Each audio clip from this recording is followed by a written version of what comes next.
All right. This discussion, I'm going to be talking about avoiding having sympathy and feeling sorry for a narcissist. This is what some of you struggle with tremendously, right? This is what a lot of you run into that hard place of making the decision to fully disengage versus, allowing your boundaries to be still left open. And a lot of this, we're going to get deeper into this, but a lot of this, if you've grew up with narcissistic people, loved ones, the way that you've had patience and loved and cared for them and felt sorry for them, believe it or not, that transfers into your relationships, whether it's friendship, associates, whatever. It transfers in that dynamic, in that area too, in that capacity at least, because you start to build a certain tolerance and temperament to, basically when you have a heart for someone, right, or a heart for something, even if it's bad, you still will have sympathy. And that sympathy is what allows you to get exploited, right? Especially by people who have extreme self-centeredness and lack of empathy themselves. Right? So, why sympathy for a rootless narcissist is dangerous, right? Why is that? Well, many times you won't know that they're a narcissist, or you haven't identified it, or the dynamic, the way that you all interact isn't good. You can't pinpoint what it is. And I'll say this too, folks. Some of these manipulation tactics by narcissists are extremely well versed, well rehearsed. And it's not something that someone can pick up, especially the person who has a tender spot or a soft heart for certain things, whatever that may be. You almost cannot deny them because of the way you feel, because of your disposition on certain things that moves you, that moves your heart to want to do, or to make you still deal with certain things that isn't beneficial to you. So sympathy is a powerful emotion. It makes us feel connected to other struggles, and it motivates us to help. It's what pushes us to go and help. A rootless narcissist, however, views sympathy as an opportunity for exploitation. This is why they come up and fabricate lies or exaggerate victimhood. They manipulate others into offering support or resources. I've said it from the very first time I came into this knowledge. The main way, and this is why I say beware of those who really come at you or really base why they're the way that they are off of being a victimhood. And I think this is why you started seeing, this is my opinion, right? Because everything gets distorted or gets contaminated when narcissists jump into the fold. But this is why you hear victim shaming now. Oh, that works very well for a narcissist. The prime rebuttal, right? the prime thing to lean on now. Don't victim shame. One of narcissists' most powerful weapons is playing the victim. For those of you who still do not get it, there's a difference between someone going through something, learning, understanding it from a certain point and saying, okay, I look at it from the bigger picture. I learned though. There's some things I could have maybe done better. There's some things that were maybe totally out of my control. But when they threw the victim shaming in, to me, that sounds like something, again, my opinion, it's basically passing the baton to narcissists so that they can furthermore use one of their most powerful, effective, and efficient methods of gaining supply. They use your sympathy as a tool to reestablish control over you after a conflict or when they sense that they're losing influence. Once you express sympathy, you may unknowingly give them leverage to manipulate you further. This creates a toxic dynamic that I always talk about, where they continue to harm you while you feel obligated to forgive or accommodate them. So if someone plays victim, right, puts you in a position to say, well,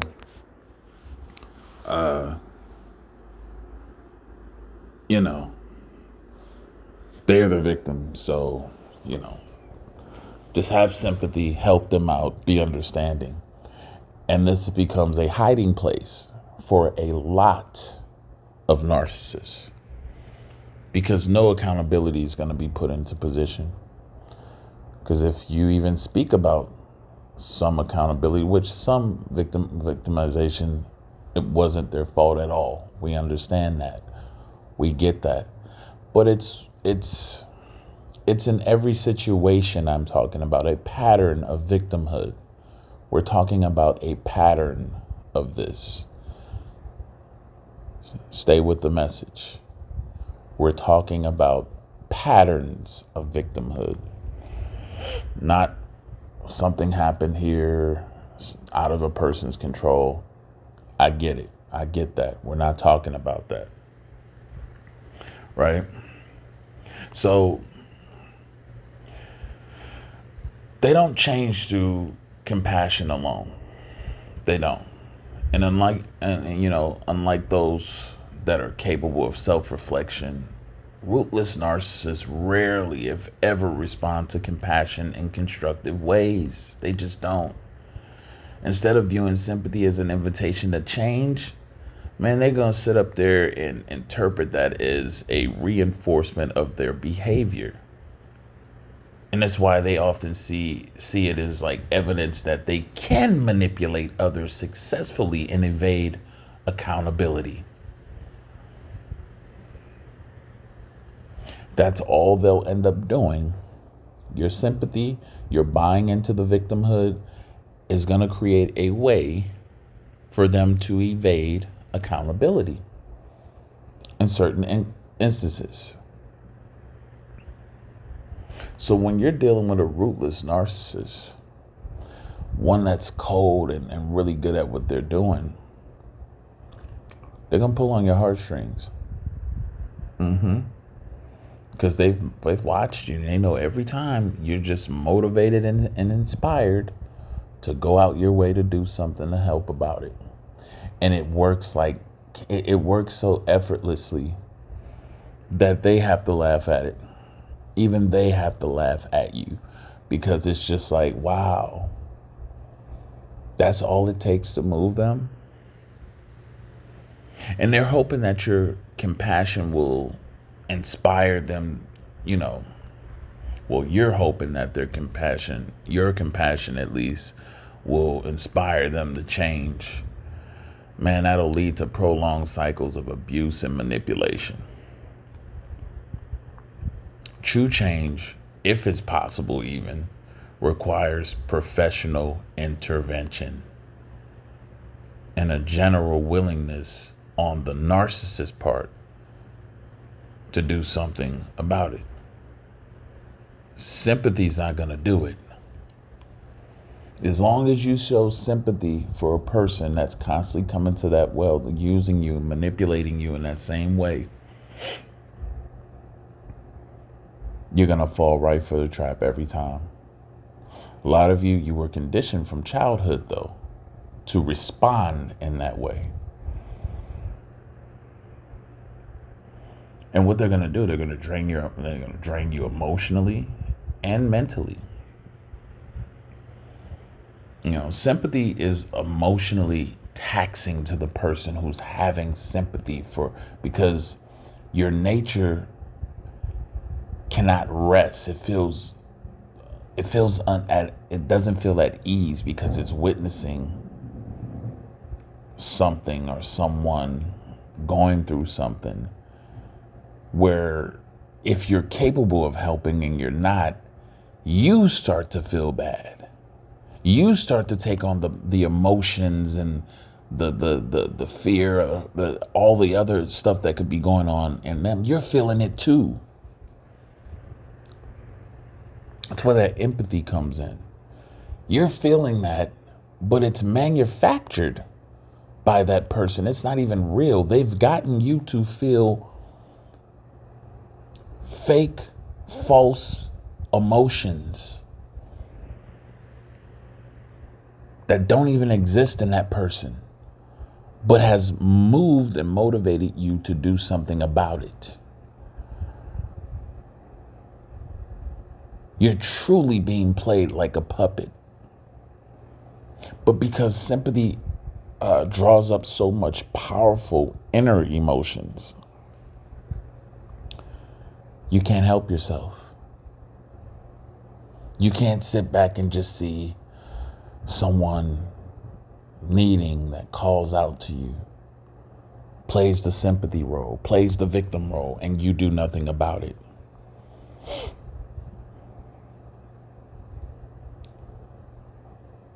And so you do whatever you have to. You stand up for them, you back them, you help them financially, mentally, whatever support you can, so that you don't feel bad as well. And that's what they know. Once they figure out that you're that type of person that feels bad if you don't do something about it, they will keep coming back and keep coming back, playing you over and over and over again, because you're the type of person that will respond in that way if you believe that someone is in need of help or a true victim or something like that, without properly investigating and looking at the situation in depth and looking at the patterns of that person in depth.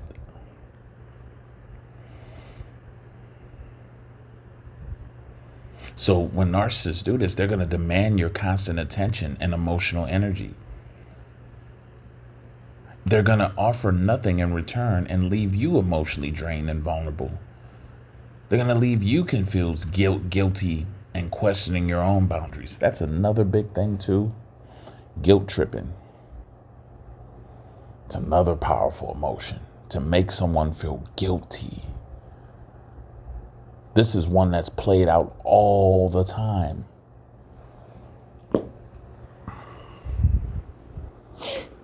All the time. And you feel guilty. And that feeling for you is so uncomfortable that it makes you go back and try to amend things that wasn't even your fault.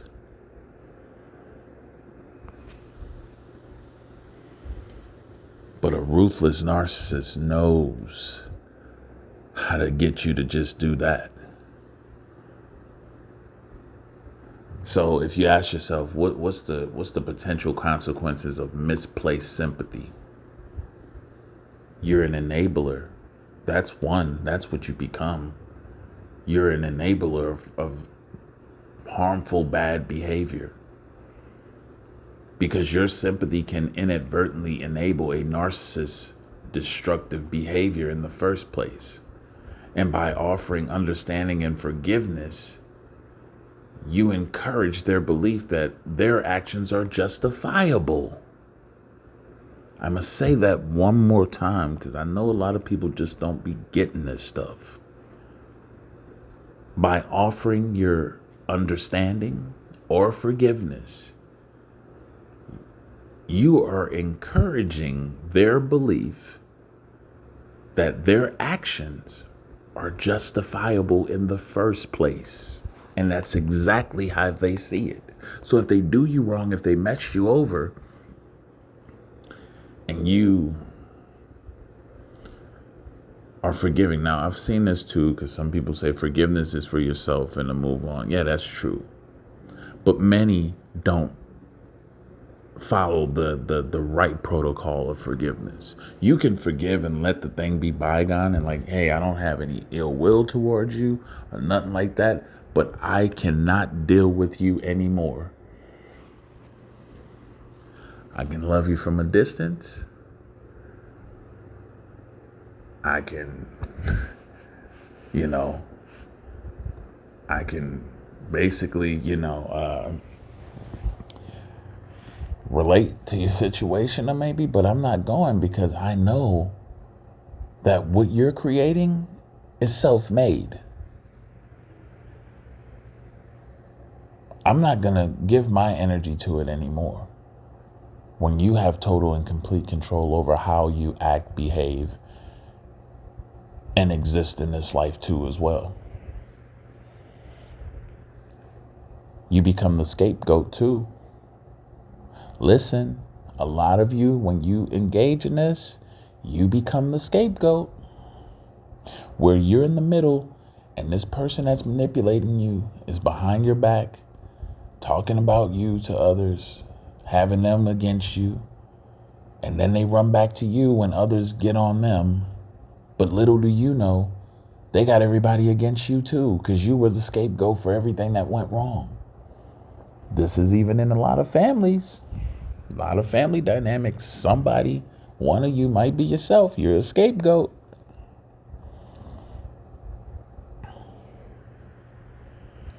And what you're doing, essentially, you're helping them to avoid consequences for their own harmful behavior.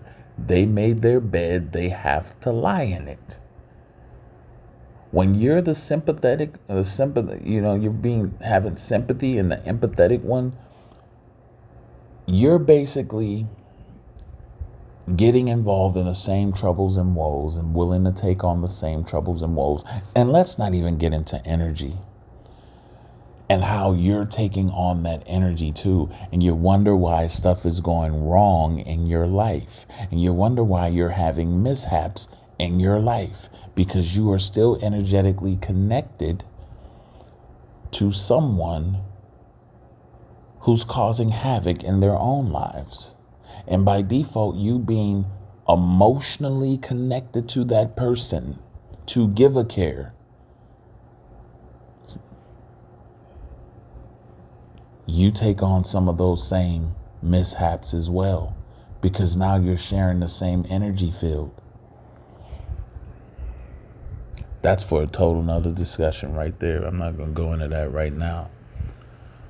But this lack of accountability not only empowers the narcissist, but it can also lead to further harm for you and others in their path. A ruthless narcissist often isolates their targets so that they can create conflict in their relationships. If your energy is consumed by trying to save or understand them, you may neglect your own relationships, your own well-being, your own important situations.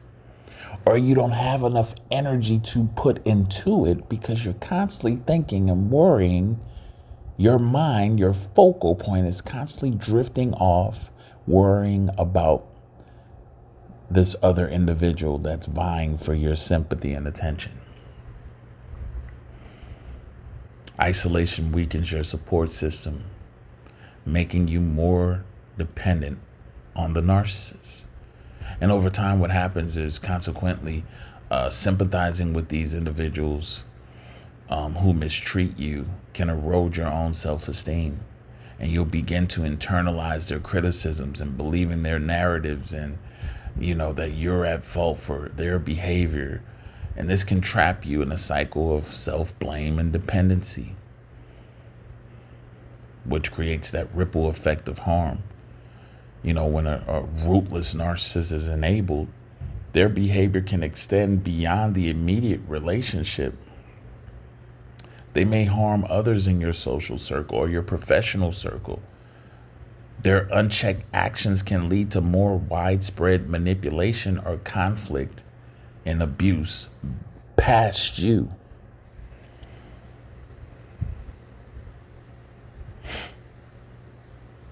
And this is why I always say, don't. A quick way to shut a narcissist off is when they come with that sympathy ploy is to, oh, okay, you don't have no emotion or way that you see it. I always said, again, recognize the pattern. The first step of understanding the traits and tactics of a ruthless narcissist, recognize behaviors like manipulation, gaslighting, or excessive self-promotion. Those are red flags.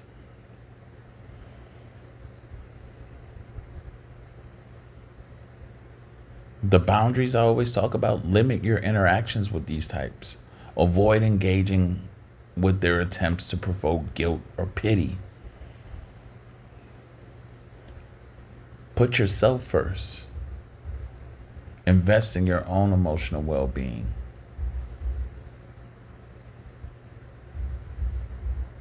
All right? Another one that doesn't get talked about a lot: allow natural consequences to unfold. Let the narcissist, let them at least face the consequences of their own actions that they created.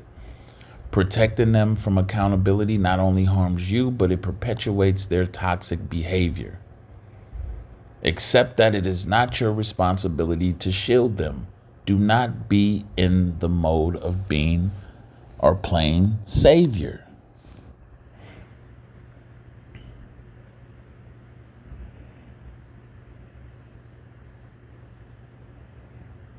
Don't do it. You're going to lose every time.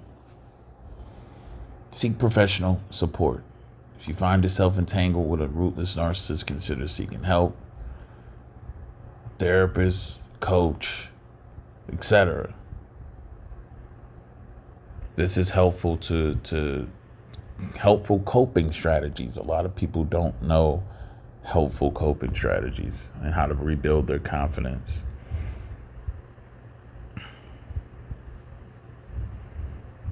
All right. And so, just to say this, conclusion of this all,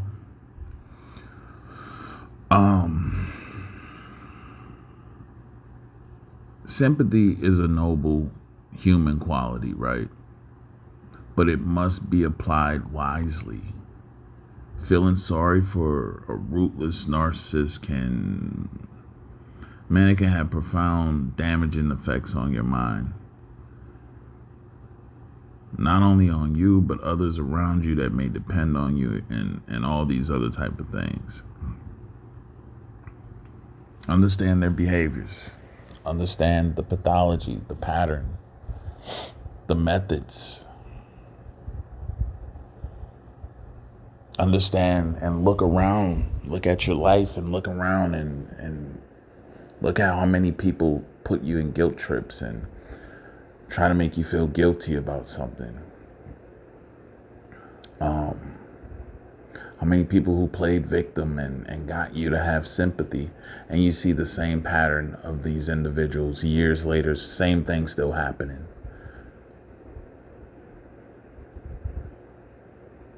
Pay attention. Anyway, if this helped out and resonated with you, consider to like, consider to share, subscribe. Till next time, have a good one.